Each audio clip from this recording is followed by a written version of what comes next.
Hai teman-teman, di sini kami dari kelompok 4. Sekarang kita mau sharing materi tentang dimensi administrasi pembangunan. Jangan lupa nonton dan saksikan video kita. Stay tune terus ya. Bye-bye.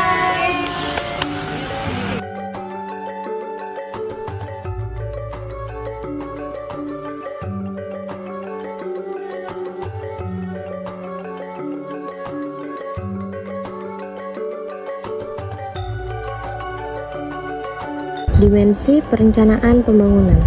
Perencanaan pembangunan adalah menentukan arah, tujuan, dan prioritas pembangunan berdasarkan kebutuhan masyarakat dan kemampuan pemerintah. Perencanaan pembangunan disusun secara sistematis dengan menggunakan data yang akurat, serta melibatkan masyarakat dalam proses perencanaan. Perencanaan pembangunan menjadi pedoman dan alat pengendalian pembangunan agar pelaksanaannya efektif, efisien, dan berkelanjutan.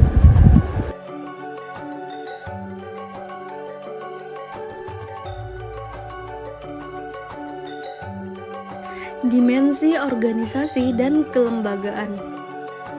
Dimensi organisasi dan kelembagaan adalah salah satu dimensi administrasi pembangunan yang berkaitan dengan pengaturan struktur organisasi, pembagian tugas, dan kerjasama antar instansi dalam melaksanakan program pembangunan. Organisasi yang memiliki tugas dan tanggung jawab yang jelas akan memudahkan pelaksanaan pembangunan sehingga tujuan yang telah direncanakan dapat tercapai. Selain itu, koordinasi yang baik antar lembaga sangat penting agar tidak terjadi tumpang tindih tugas dan setiap program dapat berjalan secara efektif dan efisien.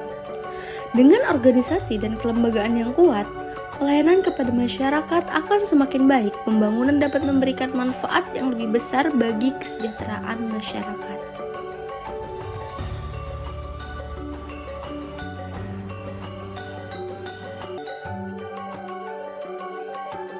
Partisipasi masyarakat adalah keterlibatan aktif masyarakat dalam proses pembangunan, mulai dari perencanaan, pelaksanaan, hingga pengawasan. Bentuk partisipasi dapat berupa memberikan saran, mengikuti musyawarah, dan terlibat langsung dalam program pembangunan. Dengan adanya partisipasi masyarakat, pembangunan menjadi lebih demokratis karena masyarakat ikut menentukan kebijakan, lalu lebih transparan karena dapat diawasi bersama, serta lebih tepat sasaran karena disesuaikan dengan kebutuhan masyarakat.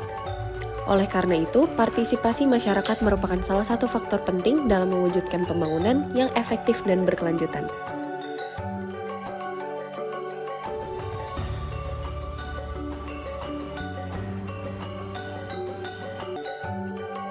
Dimensi politik dan kebijakan merupakan aspek penting dalam administrasi pembangunan karena pembangunan memerlukan dukungan politik serta kebijakan yang jelas dari pemerintah.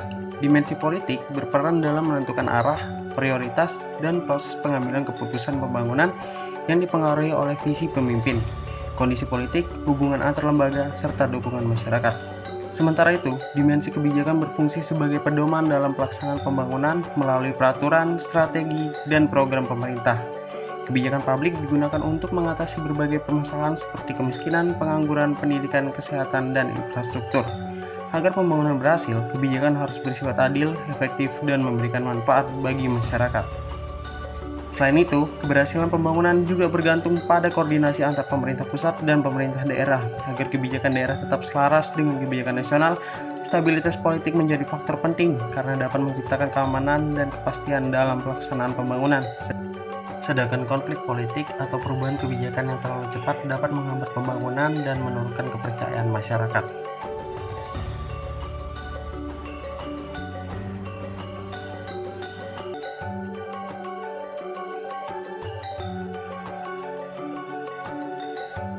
Pengawasan dan evaluasi bertujuan memastikan program pembangunan berjalan sesuai rencana, mencegah penyimpangan, serta penggunaan anggaran yang tidak efektif.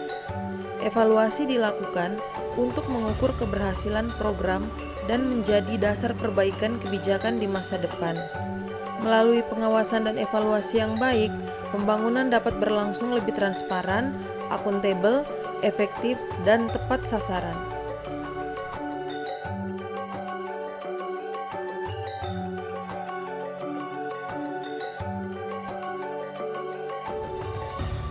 Kepemimpinan memiliki peran penting dalam pembangunan karena pemimpin menjadi penggerak utama dalam menjalankan program pembangunan. Seorang pemimpin harus mampu mengambil keputusan yang tepat, memberikan motivasi kepada aparatur, serta membangun kerjasama yang baik dengan masyarakat. Kepemimpinan yang efektif dapat menciptakan birokrasi yang produktif dan responsif terhadap kebutuhan masyarakat. Dalam pembangunan, pemimpin juga harus memiliki visi yang jelas agar arah pembangunan dapat berjalan dengan sesuai tujuan nasional. Selain itu, kepemimpinan yang baik mampu menciptakan stabilitas pemerintahan dan meningkatkan kepercayaan masyarakat terhadap pemerintah. Oke guys, cukup sekian video sharing dari kita. Semoga apa yang kita jelasin mudah dipahami ya. Terima kasih sudah menonton. See you.